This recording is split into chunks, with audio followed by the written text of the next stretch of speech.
Kami po ngayon ay pupunta ng Ilihan, Batangas. Sa mga kasama ko po yung aming mga ka-churchmate.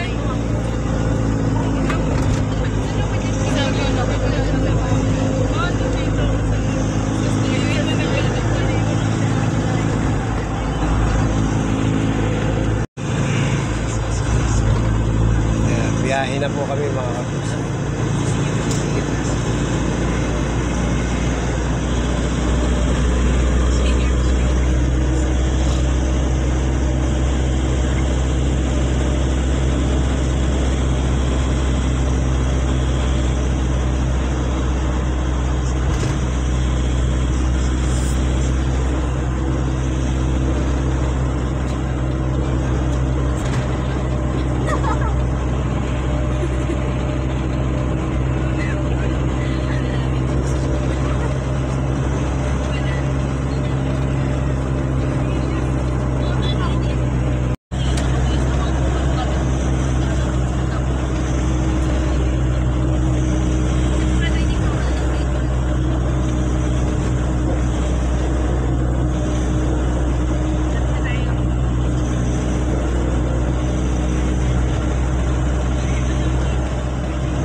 Laguna na po kami.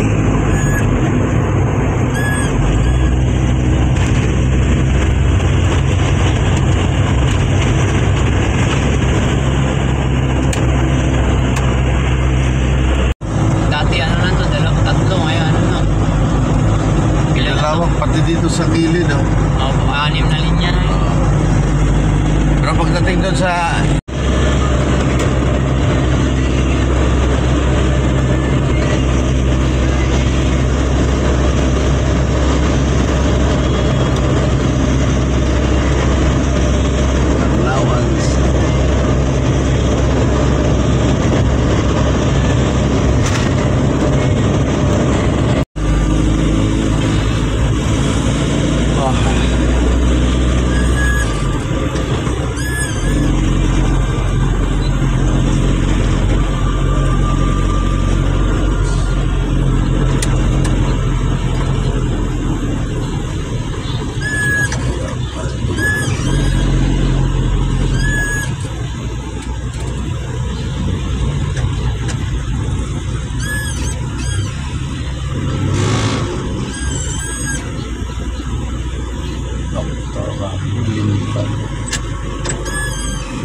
the pie.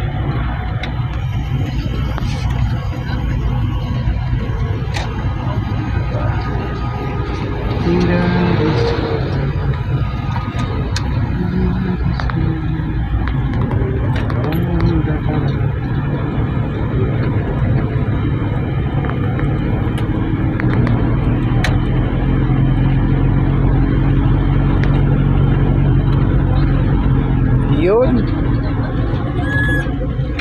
Eh, dagat to.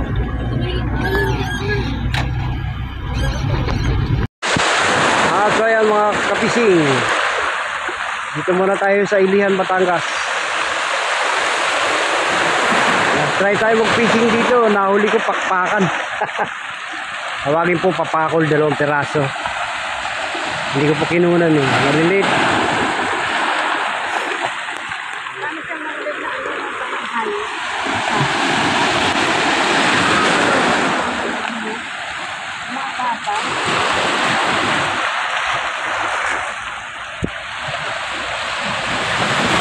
Kasi po binibigyan kami ni Lord. Kolmada. Wala pong habagat pa.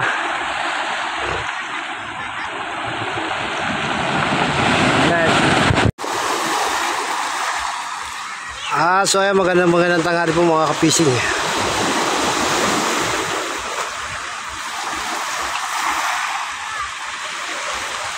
Susupa tayo sa Ilihan, Batangas mga kapising. Ayan po yung Puerto Galera mga kapising. Puerto Galera.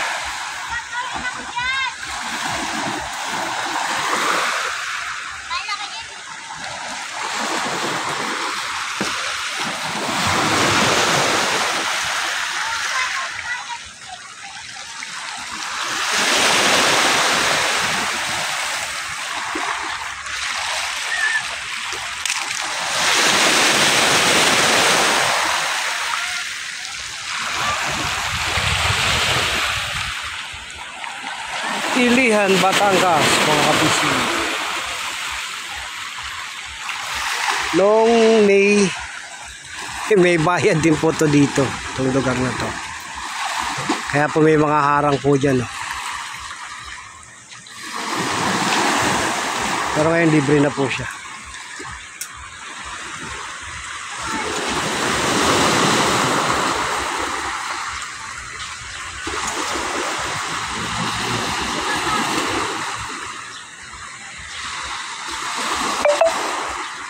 Alas. Mga kapising, namitas po kami ng Indian mango. Ang dami pa po niyan. Babalik kami mamaya. Rest back po kami mamaya. Ganito, pag ka mga naglalako, 20 pesos na yun. Kaya lang, dumami po yung alien. Yung langaw.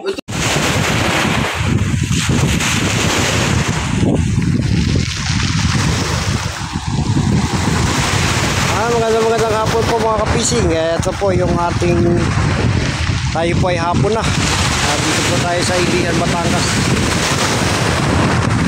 Yan po yung aming mga kasama.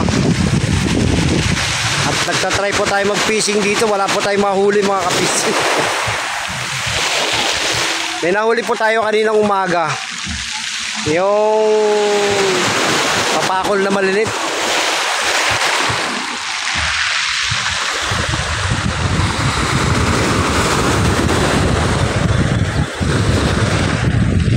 Isla Verde. Ayan po yung harap na yan. Dito po dumadaan yung mga barkong galing ng Samar, Batangas. Ilihan, Batangas yan mga bisig.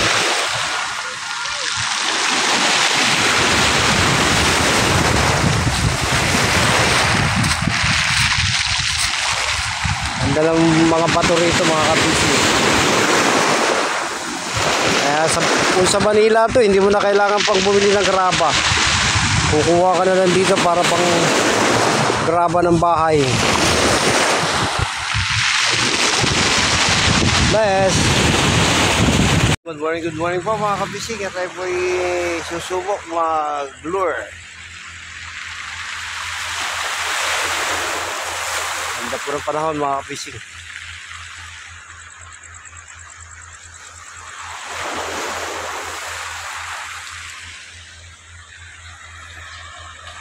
May mga bangka po ritong mga maliliit mga ka-fishing. God bless. Ayan. Update lang po tayo mga ka-fishing. Yung lugar po dito sa Ilihan, Batangas mga ka-fishing.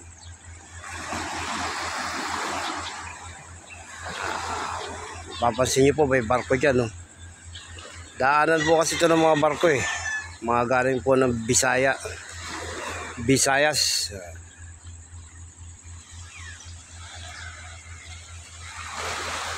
Meron po rito research.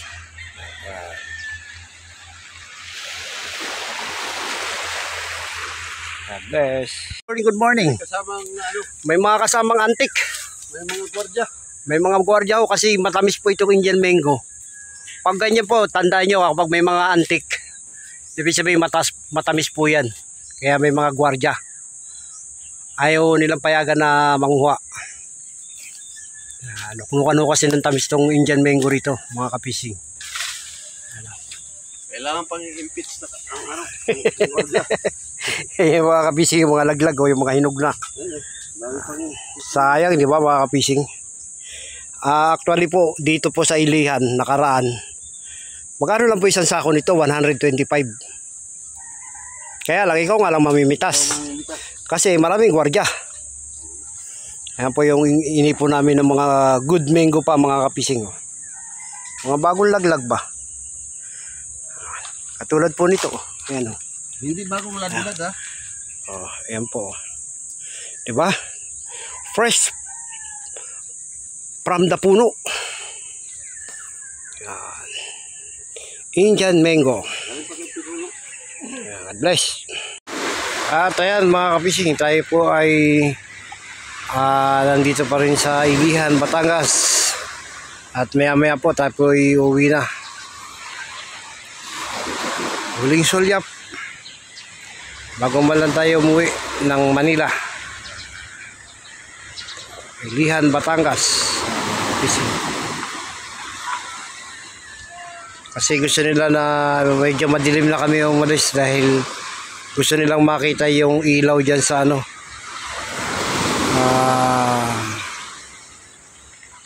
Pinaka ano po ng planta. Power plant.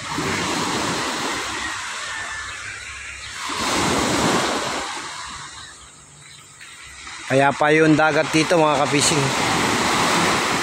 Kalmadang kalmada. May mga kumakawan dyan na isda mga ka-fishing. Ayun o.